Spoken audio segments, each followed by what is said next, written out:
The U.S. and Russia take turns kicking out each other's diplomats. UK says no to another Brexit vote. And what's the deal with those creepy clouds over CERN anyway? Welcome to SkyWatch TV for Monday, July 11th, 2016. I'm Derek Gilbert. First up, last week the anger in America boiled over.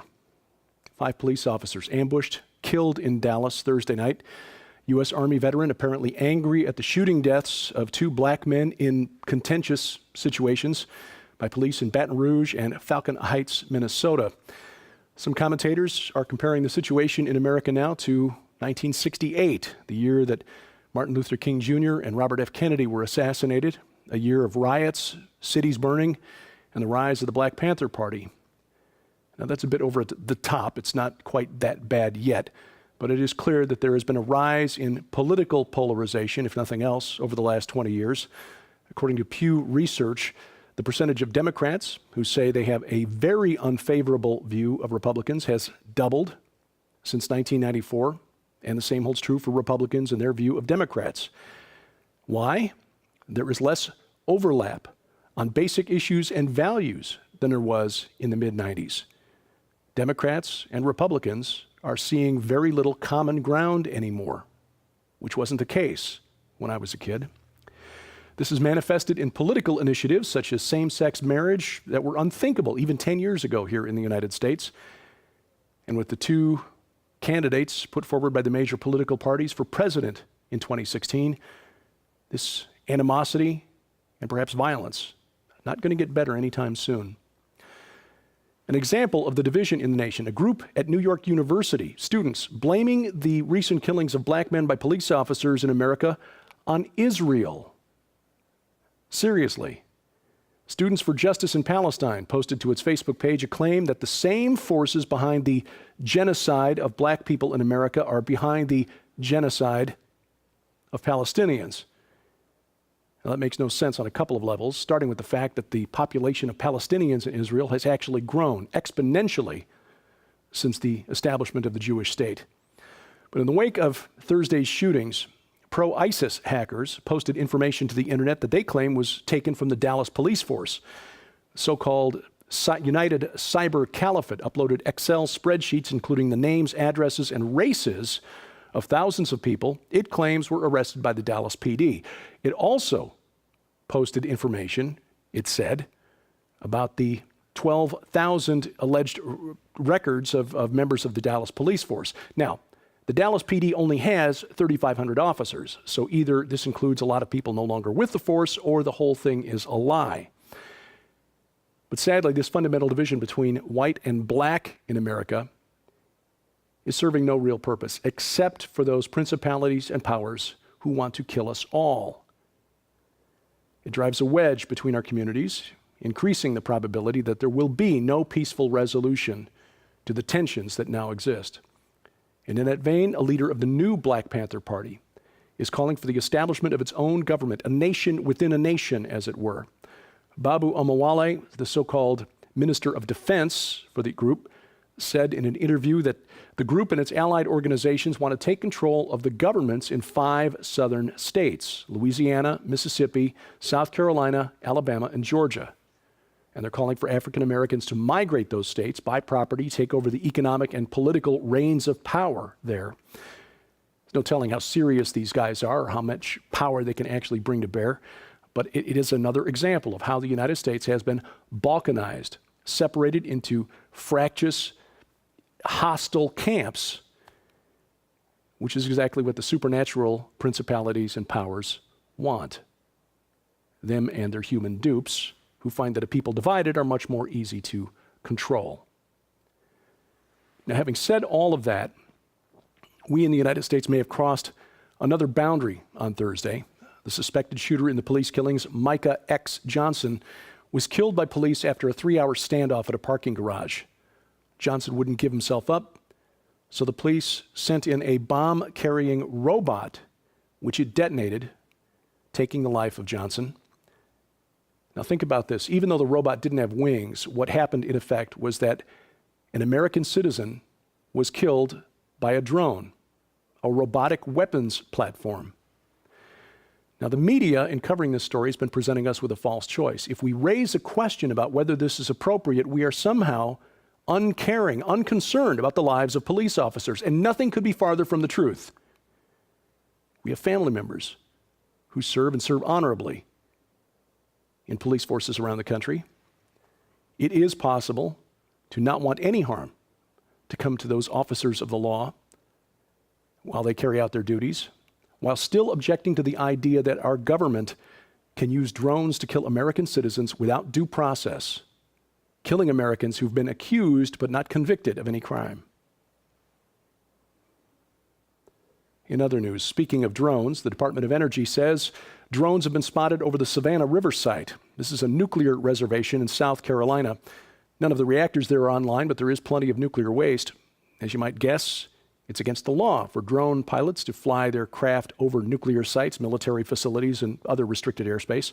Most recent sighting at the Savannah River site was last Tuesday, July 5th.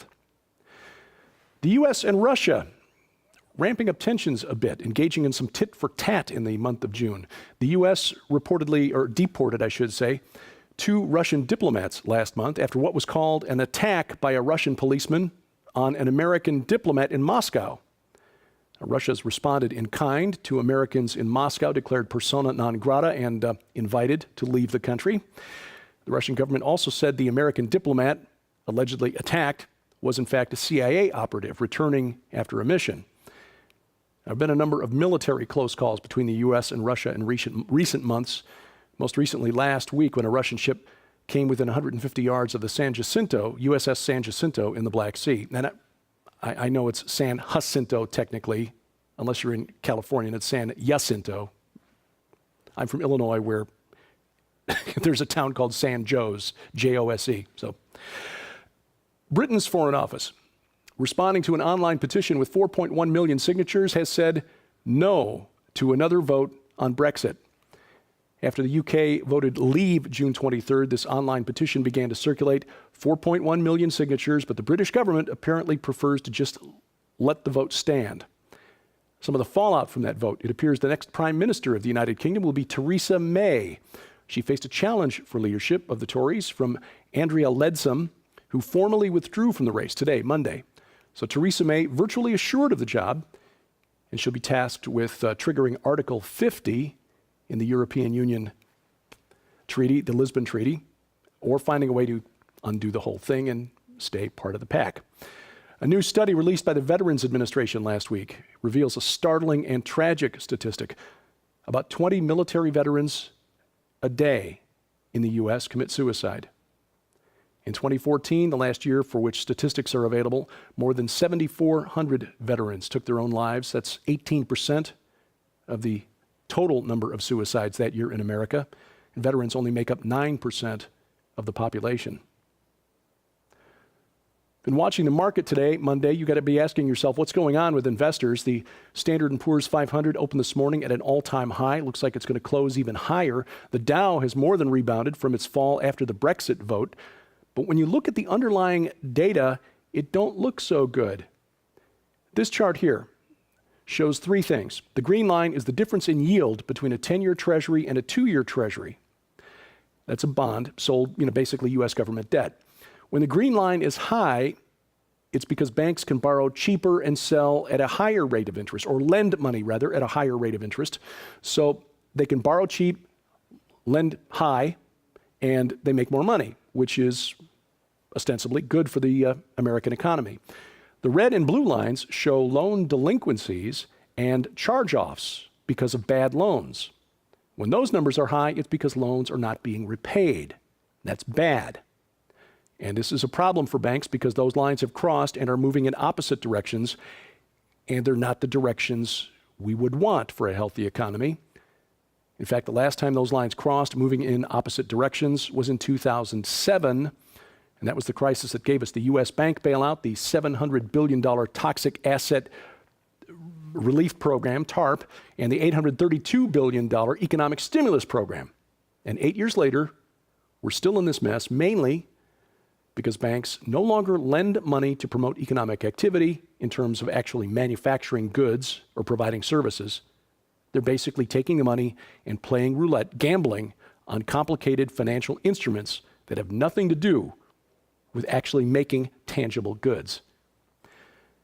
And Europe is feeling the pain as well. The chief economist of Deutsche Bank, which is struggling right now, wants a 150 billion euro bailout of European banks.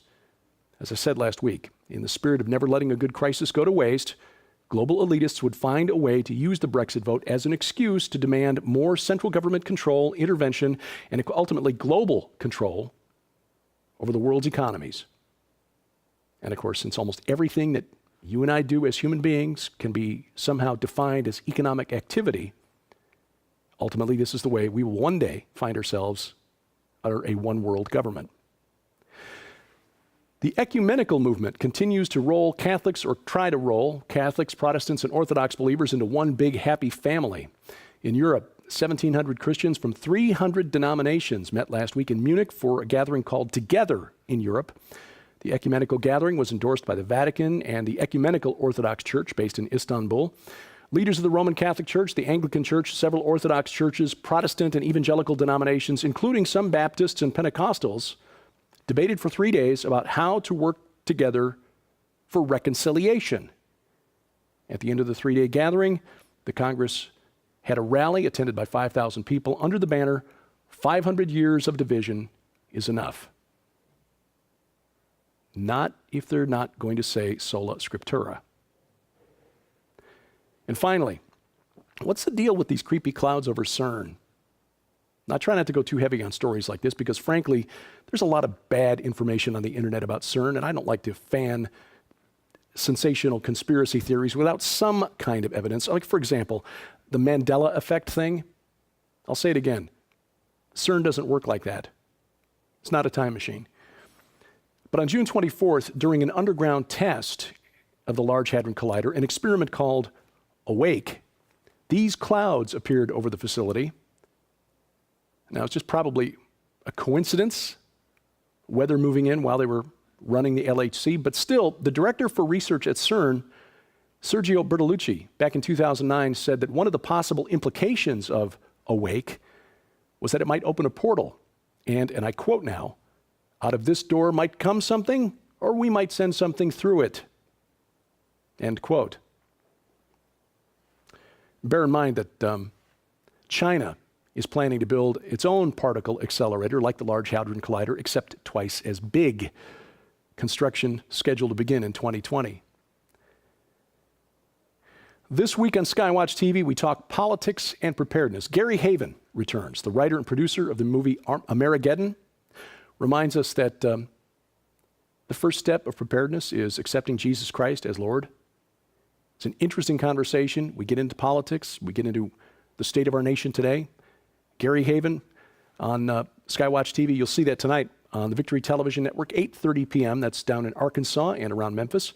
Tomorrow, 4 different places you can find SkyWatch TV, including coast to coast on the Christian Television Network, Direct TV channel 376, Dish Network channel 267, and the Glory Star Satellite channel 117. On Wednesday, Cornerstone Network, 2:30 p.m., and World Harvest Television, our new coast-to-coast affiliate. That's at 6 p.m. Central Time. And then again, Saturday, the Victory Television Network at 3:30 p.m., WCLF in the Tampa-St. Petersburg area at 6:30 p.m. You'll find a complete listing of dates and times for SkyWatch TV posted at the website, skywatchtv.com. Look in the top menu bar where it says Channels. And this week, the SkyWatch TV web exclusive is Mike Norris. He's the director of Amerigeddon, and he talks about the difficulty of living in Hollywood as a Christian. And he's got a doubly interesting perspective because Mike is the son of Hollywood icon Chuck Norris. Like the joke says, there is no Darwinian evolution, there are only species that Chuck Norris has allowed to survive. Mike is a fascinating guy. We had a really interesting conversation. You'll see that on the SkyWatch TV channel on Roku, the SkyWatch TV channel on YouTube, and on Vimeo. You'll also find it posted at the website skywatchtv.com, along with our other web-exclusive content, like these daily news updates, Sci Friday with our science editor and my best friend, my wife, Sharon Gilbert, and Into the Multiverse with Josh and Christina Peck.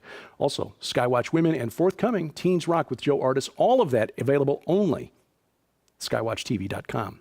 And if you need a more portable version of SkyWatch TV and these various programs that we're producing, try the SkyWatch TV podcast. It's audio only, Listen to it on your smartphone, your iPod or MP3 player, your tablet. You'll find the link to it, skywatchtv.com, top menu bar where it says podcasts. We depend on your support here at Skywatch TV, and in July, a couple of books to prep you for the spiritual war that's raging around you, Empowered by His Presence, and 50 Things You Need to Know About Satan and Demons. 2 books, we will send those to you for your donation of any amount. U.S. residents only, please, while supplies last. If you need more information and to donate, log on to skywatchtv.com. And of course, your mouse finger also helps us out. Click like, click share, subscribe. If you want to find me on the web, here's where I hang out, including my new YouTube channel, interviews that I do, people I find interesting and with important things to say. And if you've got something important to say to us, please send that to dgilbert@skywatchtv.com. And thank you for watching as we keep watch. I'm Derek Gilbert, and this is Skywatch TV. Save nearly half off the cover price when you subscribe now to the brand new Skywatch TV magazine. For a limited time from April 24th through June 24th, 60 days only, a 5-year subscription to Skywatch TV magazine is just $99. That's more than $75 off the cover price, which is like getting 2 years for free. Exclusive content, articles on prophecy, discovery, and the supernatural from Tom Horn, Chris Putnam, Josh Peck, science updates from Sharon K. Gilbert, geopolitics from yours truly, and guest writers like Pulitzer Prize-nominated journalist Troy Anderson, renowned Bible scholar Dr. Michael Heiser, Pentagon advisor Lieutenant Colonel Bob McGinnis, and more. But there is more. As an early subscriber, you'll be the first to get this new book from Defender Publishing. I predict what 12 global experts believe you'll see by 2025. This is a $20 value and includes best-selling authors like Joel Richardson, Mark Biltz, Carl Gallups, Tom Horn, Paul McGuire, and more. Find out what they think about the coming war between ISIS and the Vatican, the future of the Temple Mount and the Ark of the Covenant, a worldwide manifestation of angels, and the coming age of human hybrids. And we'll also add this DVD, The Best of Skywatch TV 2015, a $25 value, including our most compelling interviews from last year, including Chuck Missler, Steve Quayle, the discussion of the Georgia Guidestones with Chris Pinto, and more. All of this together worth more than $200, yours now for just $99, but only through June 24th. Subscribe now, Skywatch TV magazine. Just call the number on your screen or log on to skywatchtvstore.com.